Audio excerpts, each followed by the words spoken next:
Welcome to another episode of Complete Developer Podcast, the podcast by coders for coders about all aspects of creating your best life as a developer. I'm Will, the accomplished developer, author, and software architect. And I'm Beej, the journeyman developer sharing my journey in development. Complete Developer Podcast is supported by listeners like you. We are now on Patreon at www.patreon.com/Complete Developer Podcast. Resilience is the ability to recover quickly. Having consistent patterns of behavior helps you to know where to jump back in when something knocks you off your regular schedule, requiring you to be resilient. In this episode, we discuss consistency, looking at its importance, some things that can hinder you from having it, and then spend most of our time talking about tips for making your code, your work, and your life more consistent. But before we get started, Will, what's been your consistency this week? Not much. There's a lot going on. I'm getting to do some more AWS related stuff, which is fun. Can't really get into too much of the details of that, but it's nice to have a new project that's not Angular. I really am. I'm getting to the point with the front end stuff that I'm like, it's a means to an end. And I've kind of realized that's my permanent view of it at this point. So it is much more fun to be working on those kind of things that are more structural and in the back end of the system. So you do tend to prefer that. Yeah. Well, I mean, like if you look at my design skills, like I can't do the front end stuff by myself very well. It's going to look like Bootstrap or it's going to look a lot worse. So true that. I've seen it. Uh-huh. So how about you? So we record a few weeks in advance, but this is coming out a little after the fact for you guys. But I went to a Juneteenth cookout this past weekend. That was very interesting. I learned a lot. I mean, I learned a lot from that. I'm very, very happy to have friends who invited me over for it. It was really very educational experience. The most important thing that I learned really is there is so much about African American culture that I am second order ignorant about. Yeah. Like there are so many things. It's weird because like you can hear stuff in school and they can present stuff in school. And part of it is because it's school. But part of it is it's not alive when it's presented in school. Mm-hmm. It's alive when you go and you hang out with friends that are from a different culture. And yeah, that's very true. And then there's a lot of stuff that's just like, it's not presented. A lot of things about, well, what fascinates me is this is a different culture. Next door. Yeah, literally grew up right down the road, and it just absolutely fascinated me. I learned a whole lot and I was very, very honored to get to go to that.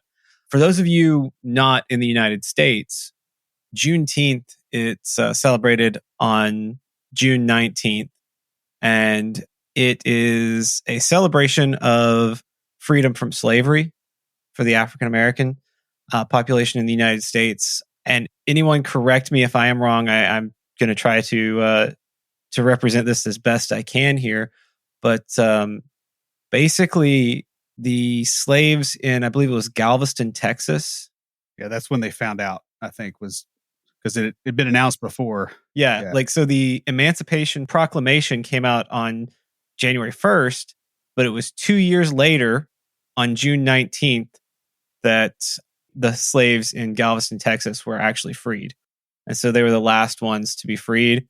So that is when that celebration takes place. And just last year, it was made an official holiday in the United States. It's been celebrated in the African American community for longer than that, but just here in the United States, it was made an official holiday. And like I said, I was very honored to get to go to that and just sort of participate in my friends' cultures that I didn't even know a lot about. And I learned, like I said, I learned so much just being there. It was really a great experience. I'm very glad that I got to participate in that, and they let me come out to it. It is a very humbling experience though when you realize that there's people that live right down the road that have a completely different culture than anything you've ever seen, mm-hmm. because you're not in it. I've had similar experiences mainly with people that are at different religious groups. So like, being around Mormons, for instance, and actually sitting down and talking to them, or being around, I've got a Jewish friend, for instance, and I was at his wedding, and that was the wildest thing I'd ever been to. I didn't know what was going to happen next the whole time. And it was very, very cool. I was glad to be a part of that. So Yeah, I agree with you, man. Like I said, I was very honored to get invited to that, and very happy that my friends let me come and participate in something so important and special to them. So that was really cool. all right. So Patreon news. Basically, we are going to change things up a bit in the aftercast with Beej's missions and other trips this summer. Scheduling has gotten a bit difficult. And we realized that the idea of recording an aftercast every week is really not scalable and not resilient to change. And the latter is actually the bigger problem. When our schedules are consistent, it works pretty well. But when somebody's out for whatever reason, we have to double up the next week. And because of the aftercast, we essentially end up losing 2 whole evenings after work. And that makes everything else we do harder. So starting this month, instead of a short weekly aftercast, we're not abandoning you guys on Patreon by any means. What we're going to do is we're going to record a extra episode, a full length episode for our patrons at the $5 and up tier. This will allow us better scheduling and allow for you to get our full attention in the writing process. Because sometimes when you're writing an episode, you get to the aftercast and you're like, all right, what do I put in here? But this is going to be our full attention on writing this episode. It'll be longer so we can go more in depth on stuff, which I think honestly will create better quality. I mean, you've seen the quality of the podcast, you've seen the quality of the aftercast. I think we will be bumping the quality of the aftercast up quite a bit by doing this as well. So as a bonus feature for our Join the Aftercast patrons, we'll be letting you all get more involved in selecting the topic and creation of the episodes. That's the other thing, is we kind of want this to be driven by the demand. Mm-hmm. Yeah, we've got some neat ideas for that we're going to be employing with the guys we have on right now. But our goal is to make it scalable.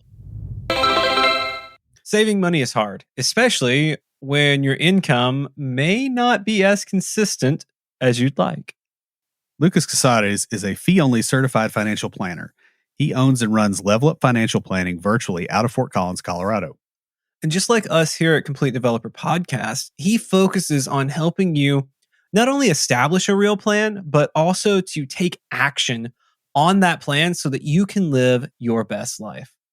Investing in financial planning services really comes down to whether or not you make your money back or better. In other words, do you improve your finances? And with the help of Level Up, the compounding impact of making better financial decisions will easily pay for itself. Level Up has a unique pricing model that will help you no matter where you are in your financial journey. So whether you're a junior developer just starting out or a grizzled senior, Lucas has a plan for you. I like how you looked at me pointedly when I said grizzled senior. I guess I did forget to shave today. You did. Yeah. Lucas is also a fiduciary for his clients, which means he's not here to sell you a product, but instead to guide you to a better financial situation with whatever product happens to work for that goal. You guys can catch his podcast, Techie Personal Finance Bootcamp, where he covers financial topics you probably face and interviews other IT professionals who share how they navigated their careers. You can also learn more at levelupfinancialplanning.com. Small disciplines repeated with consistency every day lead to great achievements gained slowly over time. That's a quote from John Maxwell. Yeah, consistency is not doing the same thing over and over again without change. Instead, it is making a plan and sticking with it. Consistency requires a long-term commitment and continuous work and effort. It's going to the gym on Wednesday when you are out sick Tuesday and doing Wednesday's workout and only Wednesday's workout. Right. So it's basically not step aerobics. It's I have a destination and I'm walking. Yes. The dictionary defines consistency as conformity in the application of something, typically that which is necessary for the sake of logic, accuracy, or fairness.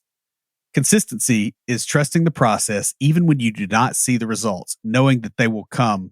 All you have to do is keep going. It has to do with your methodology and how you address situations and issues as they arise.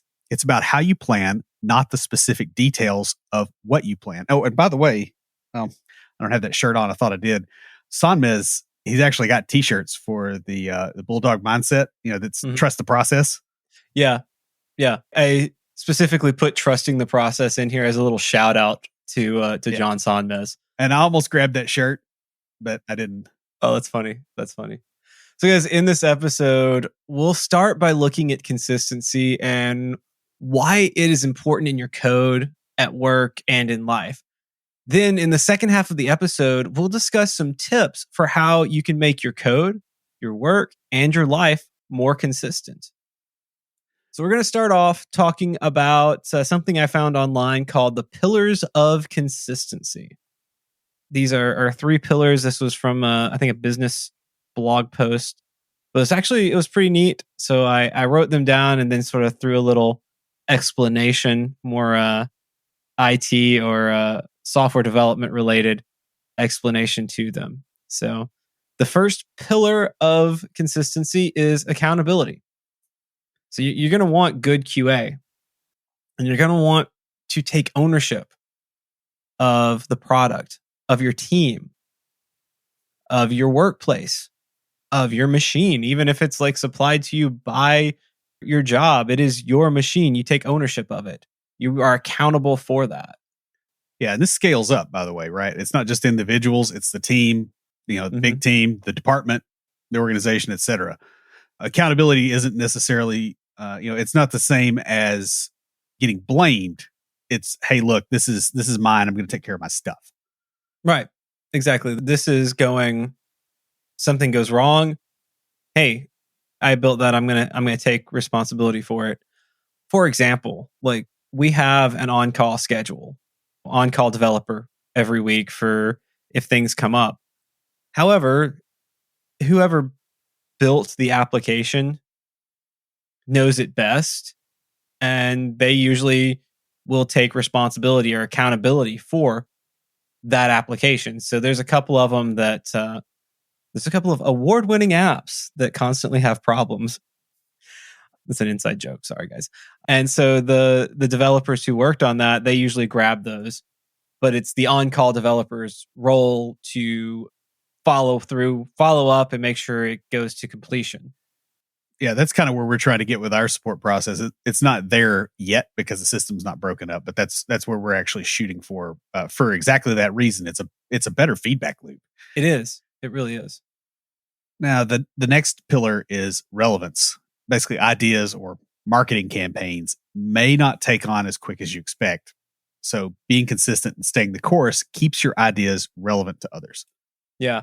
So the example in the blog post was marketing campaigns, but this could also be trying to get a new technology at your work, or trying to convince your boss to let you work from home isn't an issue anymore, but trying to get your boss to let you do something, or things like that. It's just because you presented the idea once and they said not now or something like that, or it wasn't really accepted well, doesn't mean that it's not still relevant. Or if you didn't get any feedback or they just sort of ignored it, doesn't mean that it's not still relevant. You got to keep that up to keep that relevance going. Does that make sense? Like, it made sense in my head. Yeah, because it's not necessarily that things are relevant at the point that they're mentioned. They're relevant with consistent mention and consistent working towards a goal over time, and then eventually it sinks in. You don't give up after the first time that you're told, that's a bad idea. No, I mean, it's like learning a new song. I don't go, all right, well, I'm playing this new song Thursday night, so I'm gonna review it once, and there we go. No, it's 2 or 3 times. I play through that song every night, 2 or 3 times before I get up on stage and play it. You also need to have clear messaging, which goes along with your relevance thing, because obviously they can't tell if it's relevant if they can't tell what you're saying. Whether you're talking to managers, product owners, sales, or even customers, being clear in what you say is the foundation of consistency. Mm-hmm. mean what you say what you mean. Yeah, exactly. I mean, and that's going to be kind of paramount to being consistent, is being clear in what you're saying. So, a few reasons why being consistent is important. And I kind of broke these down into the different aspects that we're going to talk about, why being consistent is important in code, work, and life. But one area that is across the board is that consistency builds trust, no matter what aspect you're looking at. It builds trust from other developers in your code and your ability to handle new problems. It builds trust in your employer and your employees, the people who you work for, who you work with, and who work under you.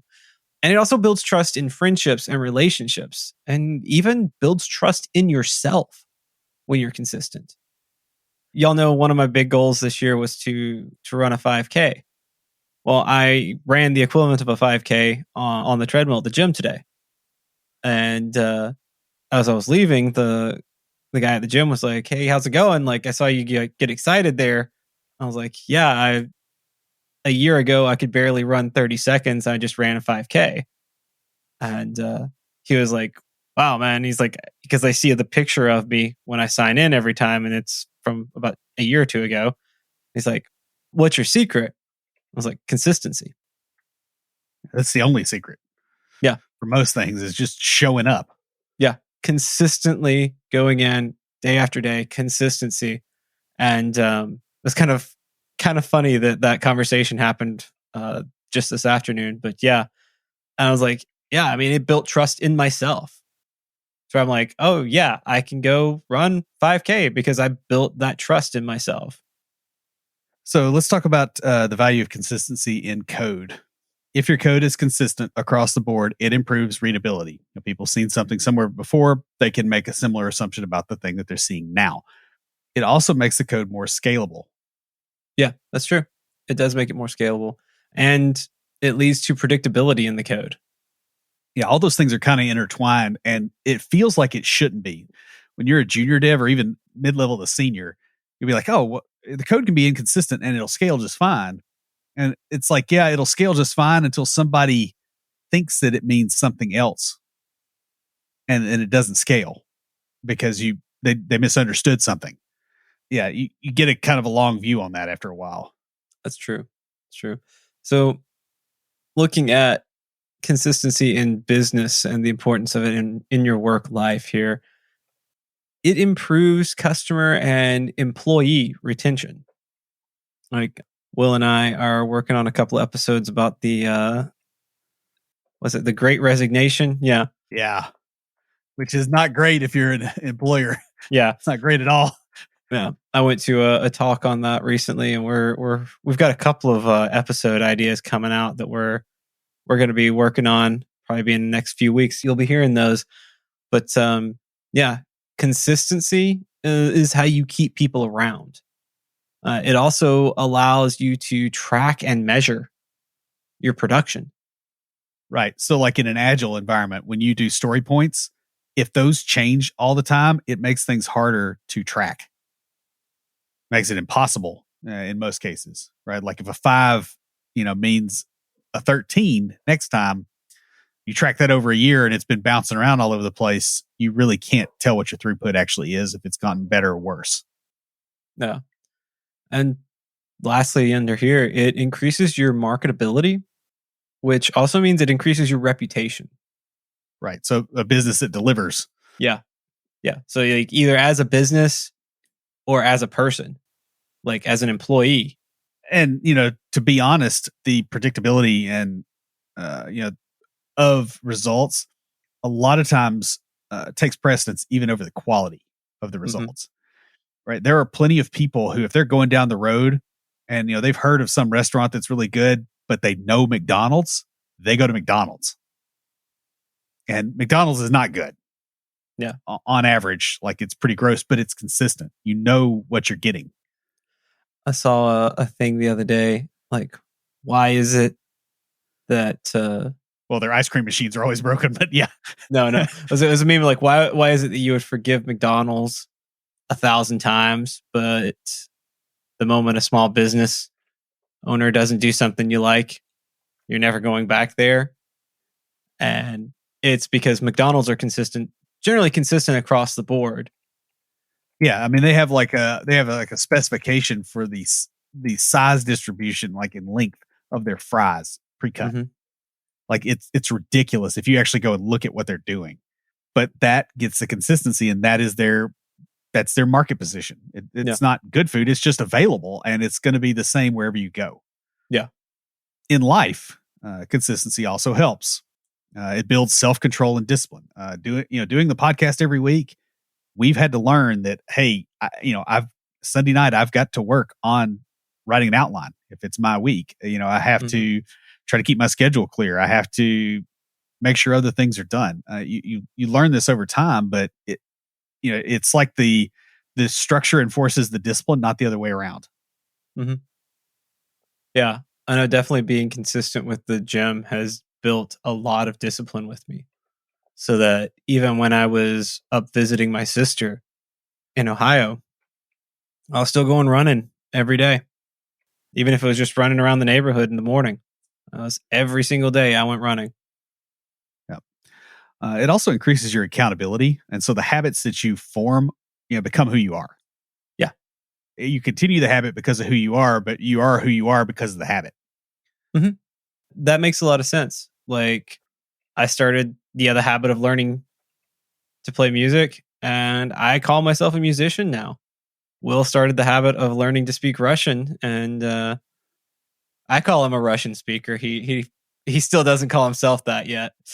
It is challenging, and it's especially it's a little bit of a difficulty right now with everything going on. But yeah, it definitely helps. It also makes you noticeable, makes you stand out more.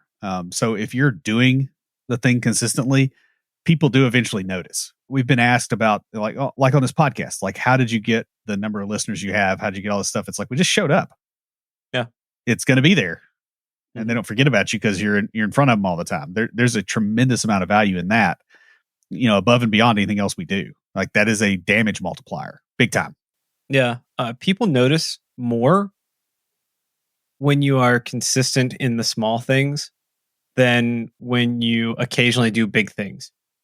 Because there are podcasts that I know that did really really well. Like they do huge chunks of work, but they don't put them out consistently.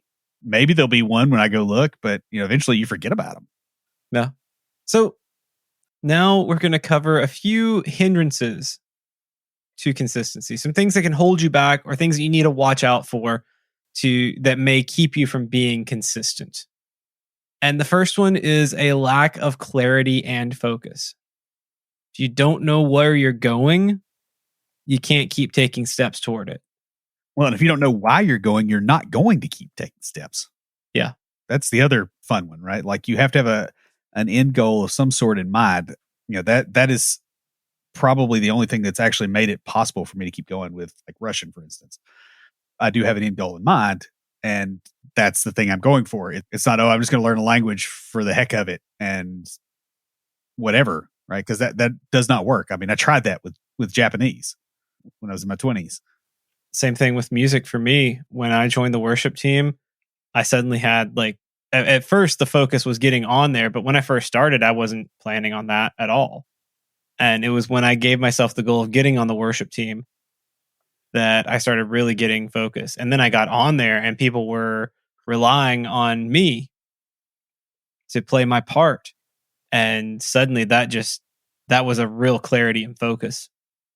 Well, and the other thing with that focus like that is that it changes what you decide to do. There will be stuff that will look like it's going towards the goal and doesn't help at all. And you'd be like, that doesn't do anything for me. But if you don't know what the goal is, you get pulled off in that direction. Another thing that gets you is a desire for instant gratification. And I see this a lot with the younger generation, and I don't know if it's a thing that's actually changed or if it's just part of being old. I kind of think it's part of being old more than it's something that's actually changed. You can see like Greek philosophers saying the same thing is, the young are undisciplined. They want a result right now.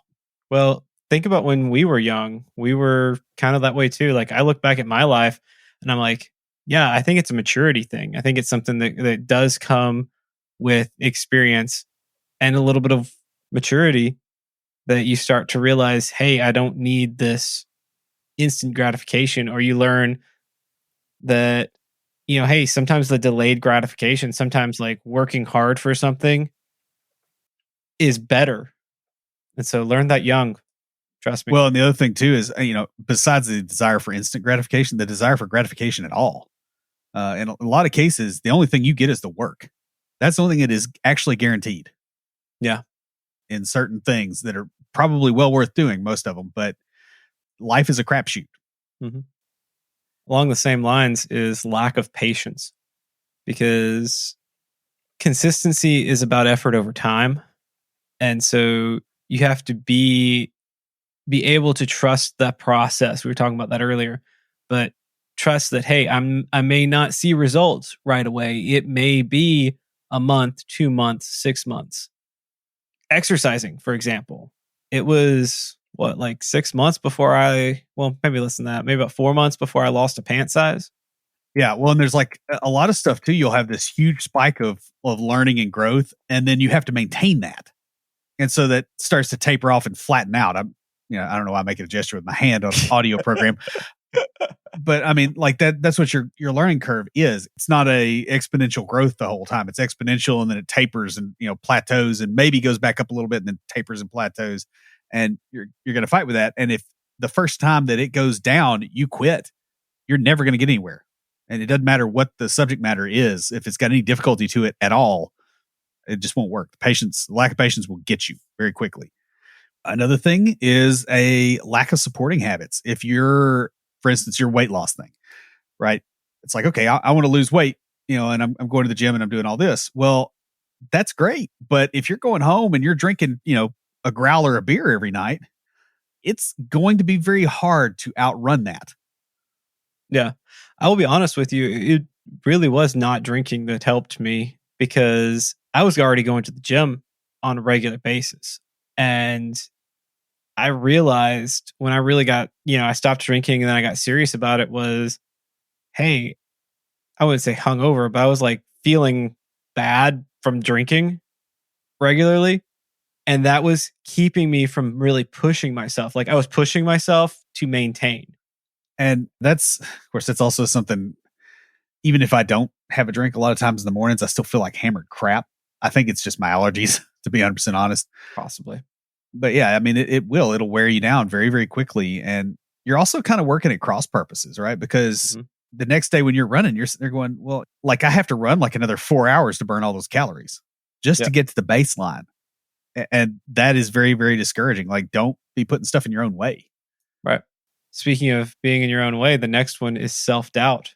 If you don't believe you can do it, sometimes it's like when I first started this journey a year ago, trying to get to do a 5K, I could barely run 30 seconds.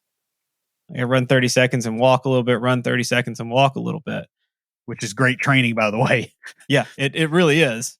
I would also extend the self-doubt to not having the confidence to push people away who are trying to undermine it. Mm-hmm. Right? Like if you had a friend that's like, oh, Bees, you're never going to get anywhere, and you're just trying to be a meathead in the gym, and and you should, sit here and, like our college friend group, we had people around us at one point in college, right? And you remember this, like they were negative all the time about anything. It's just like any kind of social interaction, like they had a problem with it. And after a while, like we had to get away from them. We did. No. You're going to find that you have to do that sometimes. Mm-hmm. If your goal is worth doing, that's just something you just can't put up with. No. And finally, having an all or nothing mindset. Because again, consistency isn't about doing the same thing over and over again. It's about creating a plan and adapting.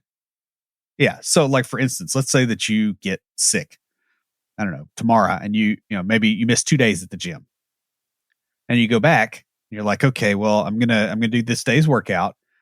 But it's not just that. You shouldn't feel bad about the consistency, because you're going to learn stuff, right? Mm-hmm. What happens if you go back in there and you're like, man, this was a solid workout. Maybe I'm overtraining. Or maybe you just absolutely fall apart and you're like, okay, there's something going on here. Like I'm losing strength quicker than I should, right? Like all that stuff is informative. And if you have an all or nothing mindset, you can't see it. Right. If you're a software engineer, you've been there. It's 9 p.m. You finally unwinding from work. Your phone buzzes with an alert. something's broken. Your mind's already racing. What could be wrong? Is it the network? Is it a slow running query? Did I introduce a bug in my last deploy? Now the whole team's scrambling from tool to tool and messaging person after person to find the fix, the issue. That won't happen if you get New Relic. New Relic combines 16 different monitoring products that you probably would buy separately. So engineering teams can see across their entire software stack in one place. More importantly, you can pinpoint issues down to the line of code so you know exactly why the problem happened and can resolve it quickly. That's why the dev and ops teams at DoorDash, GitHub, Epic Games, and more than 14,000 other companies use New Relic to debug and improve their software. Whether you run a cloud native startup or a Fortune 500 company, it takes just 5 minutes to set up New Relic in your environment. That next 9 p.m. call is just waiting to happen. Get New Relic before it does. And you can get access to the whole New Relic platform and 100 gigabytes of data free forever. No credit card required. Sign up at newrelic.com/CDP. That's NEWRELIC.com/CDP. newrelic.com/CDP. So now we're going to dive into some tips and tricks that can help you be more consistent. The first area we're going to look at is tips for making your code more consistent. And the first one is it may not seem like much at the time, but small inconsistencies, they tend to add up and can end up making your code base illegible. Yeah, especially done over time, right? That's how you get like the lava flow pattern. Eventually, people can't predict what's going to happen in the code. I've worked on several code bases that were like this, and I've also worked on others that were, cleaned up and refactored consistently. And so, the other thing about having these really consistent standards and styles, which is the next one, you should have a coding standard and a style that's easy to find and apply for new and existing developers. But it should be a living document. Now, one of the interesting things about the intersection of this point and the previous one is that if you do try to keep things consistent across the code base, you're not going to change that document frivolously. Right. It's going to be a well-considered change, and you consider the cost because there is one. Mm-hmm. It actually kind of reins in some of the, change for change's sake type behavior too. It's very true. Yeah. I've used them for that. Yeah. Some stuff that goes into your standards and style guides. One thing you really should do that's just going to help in general is decide as a team on the indentation, the whole tabs versus spaces. And then everyone set their IDEs to that standard. Right. And set your linter, set it in the build process, make it where if you do something different, it does not go through and you don't have to care if you're doing it right. Yeah.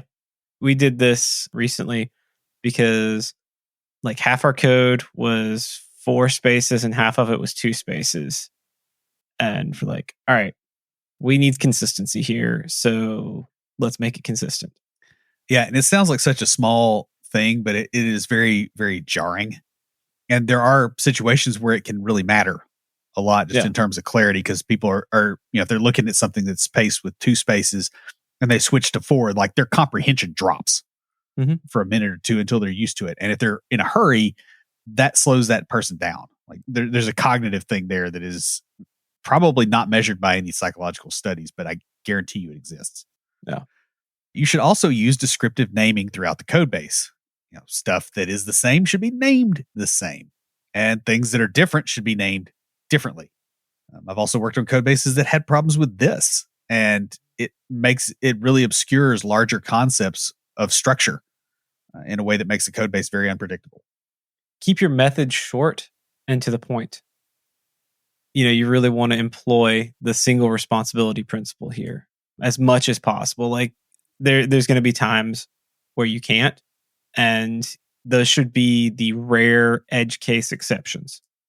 Yeah. And, one of the other things with that a lot of times this also means that you should use some of the more advanced code constructs so that you can get more stuff in a method, so that it's more expressive versus, okay, I'm going to write a for loop for everything versus using, MapReduce.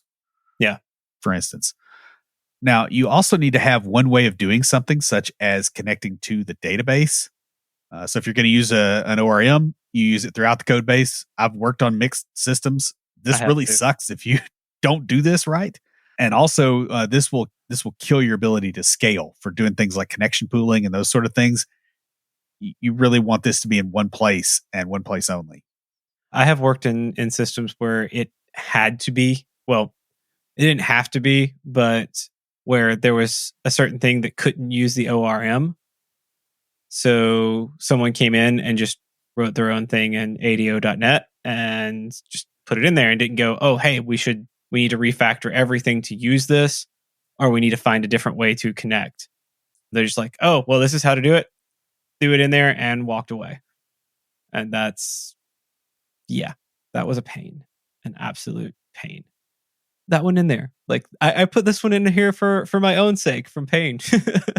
Yeah. I mean, that's what most of what we've learned in coding, honestly. It's like a big old callus on our soul. You should sequester any code that does not conform to the standards or styles. Now, there is going to be, in anything, there are going to be edge cases, right? This is how you get standards. Is you go, hey, I don't want that edge case, so I'm going to write down the thing that excludes that. That's how you actually get a standard. But there are going to be situations where you can't do things. So you may have, for instance, you're using an ORM and there's some situation where you just simply cannot get the data in and out that way. Bulk loading and trying to use Entity Framework, for instance, is kind of nasty. And you may want to drop down to just doing ADO.NET or using some other library, because otherwise you completely kill your performance. You can't kill performance for consistency, but you should always make sure that you are actually killing performance by being consistent before you become inconsistent.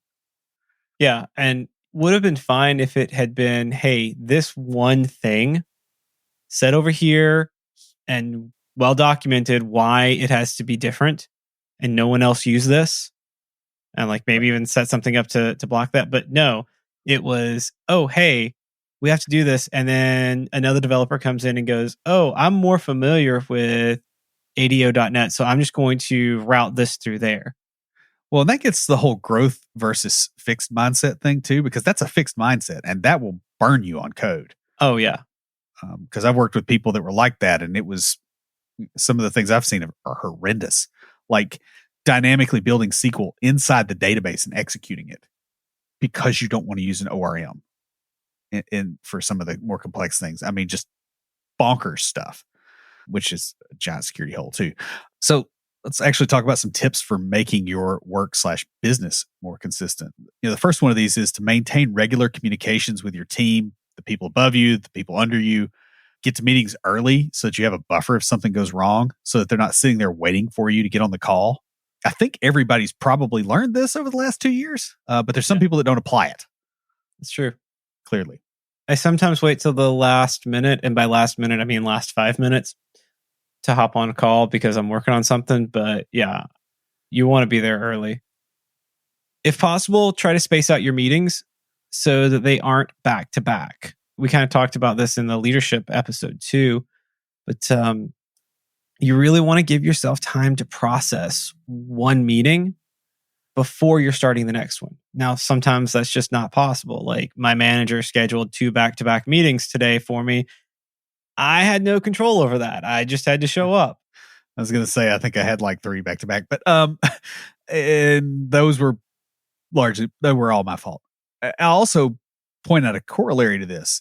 If you do not feel that you need time to process things after a meeting before the next one, why are you in it? Just throwing that out there, because you need to figure out what that is, because it may be wrong. Maybe you shouldn't be in there. Maybe the meeting should be an email, but something's going on there. That's a smell. So look at that one. Yeah, we should do a like office interaction smells at some point. That would be a good episode. Next, you should schedule regular breaks into your day. This will give you something to look forward to when you're doing a task that you don't enjoy. A great way to do this is like the Pomodoro method. Mm-hmm. if you're a developer, I would not set it on 25 minutes. I've never found that works for me, but I can do like a 45 and 15 Yeah. and usually be okay, and it's still sustainable. But then you focus because you're like, hey, I got a break coming up. I can focus now versus fighting like a lack of desire to do anything because you're going to be there for another 8 hours. Sometimes when I'm working on something kind of difficult, I will say, all right, I'm going to work on this for 45 minutes or until I get it, because I may work on it for 30 minutes and get it. Right. And then I'll step away for 5 to 10, take my dog outside, maybe play a song, something like that. Just get my mind off of it, clear it out, and then I'll come back and work on something else. But yeah, you definitely want to schedule those breaks throughout the day, just because if you're like me and you don't schedule those breaks, you're going to sit and just pound at your keyboard for 8 hours straight. Well, not 8 hours straight, because I do take a lunch break to go to the gym, but for 4 hours straight and then 4 hours straight. Well, and the thing is it's not going to help your productivity doing that. No, it'll actually hinder it. Yeah. Oh. And especially if you get RSIs or anything like that going, that makes it even better. Routines are the key to consistency at work. You want to develop your own routines throughout the day to keep yourself kind of going at the same pace. So you don't want to try and do a bunch of work all at one time, but you also kind of want to take advantage of your peak hours. So you set up your routines based around that so that you're constantly getting stuff done, but maybe you're getting the more complicated stuff done during your peak hours and the less complicated, like responding to emails and stuff like that, during your downtime. You also need to get rid of things that stress you out at work. If you can't get rid of them, you find ways to mitigate them or their effects on your performance. I've done that quite a bit with my home office setup. I've got basically everything like I want it at this point. I have my tablet in front of me. I can control the music that's playing. It'll play through the Bluetooth on the speakers. I've got a very, very large screen. I've got the KVM set up. So if I need to switch back, I'm not having to move cables. I can, handle something if I need to handle it. The climate control is right. The light is right. All my stuff is right here. I don't have to get up to get anything. And, basically the idea here is every time you're irritated, take care of it. Yeah. In a permanent way, especially when it is something that will affect your work. Because I've also worked in environments where I was not allowed to fix problems. And it was all problems. I probably lost 3/4 of my day to stupid things that could have been fixed with $20. Yeah. And that's on a 6-figure a year job. Finally, consistency is about effort over time. So don't try to do it all at once or push yourself when you're fatigued. Yeah. Even if you're not at a scheduled break time and you're just like, I can't stare at this computer screen anymore, or you're not making any more forward progress, you're spinning your wheels, step away, take a break, work on something else. But just remember that it's about effort over time. It's about taking small steps towards something. The regular small steps will get you a lot further than the occasional giant leaps. Which is what everybody that, talking about working out back in college, like, oh, I'm going to do a crazy workout and it'll help me. And then I'll be able to do another one in 2 days. It's like, no, you won't. Yeah. You're going to be sore and you're going to quit, and it'll be 6 months before you do the next one like that. Once you have euphoric recall or whatever. So finally, let's talk about tips for making your life more consistent. This is a big one, I think, for both of us. Work on improving consistency in one area of your life at a time. Don't try to take too much at one time or you'll get overwhelmed and you will become inconsistent. And this has been something that has been hard for me to learn, over time, because I'll be like, oh, this is wrong, and this is wrong, and this is wrong. And here's this other area that I need to fix. And then I need to do this thing, and I need to lose weight. And it's like, just handle one thing and put all your focus there, because then you can actually fix it. And you're not going to get discouraged and you're not going to get impatient. It's just that one area. Yeah. Get to where you want to be in one area. Get to where you're maintaining that almost effortlessly, and then move on to the next area. With that in mind, you also want to improve yourself in increments. Don't try to do it all at once. Break down your bigger goals into digestible chunks of work to get done. I really like was it the 13-week year, 12-week year? 12-week year. 12-week year. Yeah. And that forces you to plan as well. And I understand we all like Scrum and we like Agile. If you're doing this thing in your personal life, you probably do need to actually have a real waterfall in the old school sense plan Mm-hmm. what the end goal is, because you're the producer and you're the consumer. And yeah, you may change it at some point, but okay, then you go deal with that. But you need to have a fixed point that you're going towards. You should also create a realistic budget based on the observation of your spending habits, and then stick to that budget for several months before deciding to make any changes. And by the way, this isn't just budgeting money. This is time and attention too. Caloric intake, like all those things, like those are still a budgetary thing. And if you are not realistic in any of those things, you're just going to exceed the budget anyway. Mm-hmm.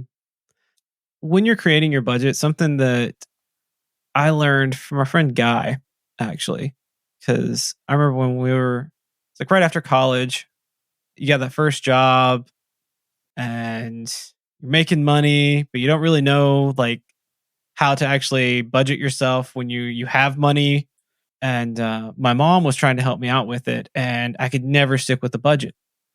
And one thing he pointed out is he's like, you think differently than your mom. I'm like, well, duh. But what he said was you have to allow for unexpected spending, because you're going to have some friends call you up randomly and say, hey, want to go to the movies? And you're not going to be able to say no. So just build that into your budget. I would argue also that you do that with your time in a very similar fashion. That's why I was like, if you had read the 2 points after this one, we are actually going to talk about that. Yeah. But, I'm on the other end of this, right? Because I will not spend the money. And it's like, I need to allocate and go, hey, I'm going to spend X amount on myself. And I'm not going to feel bad about it because I'm a complete miser. Otherwise, I still have my mouse pad from 1998. It's on the other computer now because I spent $10 to get this one like a year ago. But that is the one I used for 20 years. And that's ridiculous.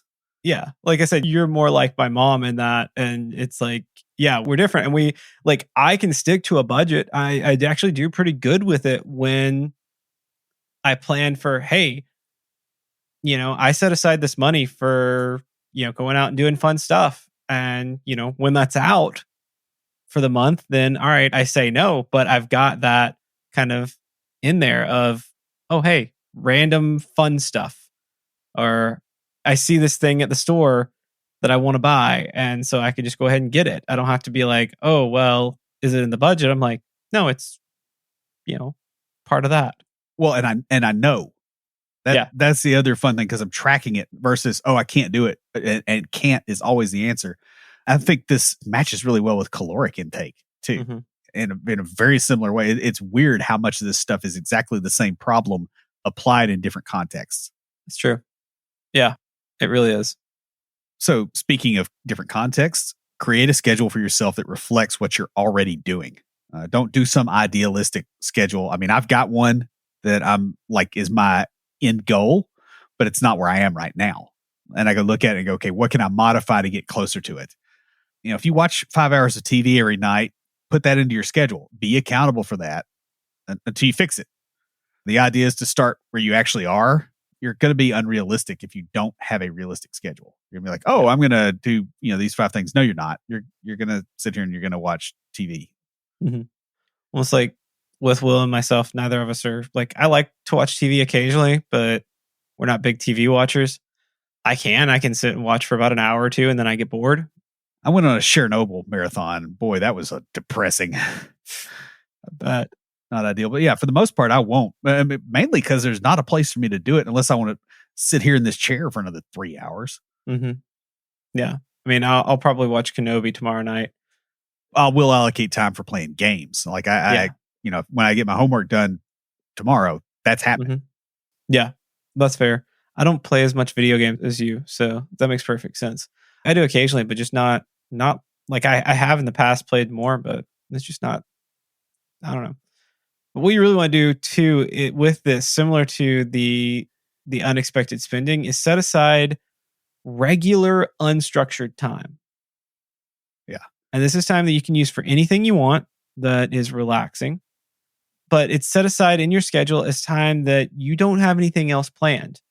So if someone asks you like, oh, hey, can you do this at this time? You're like, oh no, I've got something going on then. And it's your unstructured time. Yeah. Well, and this is also something that it's very interesting because this is in the Bible, like the Old Testament too, right? I mean, that's kind of part of the point of the Sabbath is do not pack your schedule to the point where you're not productive. It actually destroys a society to do that. I mean, you can look at American society right now. Yeah. Workaholism and, all the other problems we have. A lot of those are because people are not stopping. Mm-hmm. That's true. So guys, resilience is built through the consistent work and effort of continuing to keep going, even when you're tired, even when you're not seeing results. Consistency shows its results as effort over time. The more consistent you remain, the more of the rewards you will see. When you gain consistency in your code, your work, and your life, you will start to set the stage for building resilience in those areas. The resilience comes when things don't go according to plan or when something disrupts the normal flow. Because you've built consistent habits, you're able to absorb the change and pick right back up into your consistent behavior.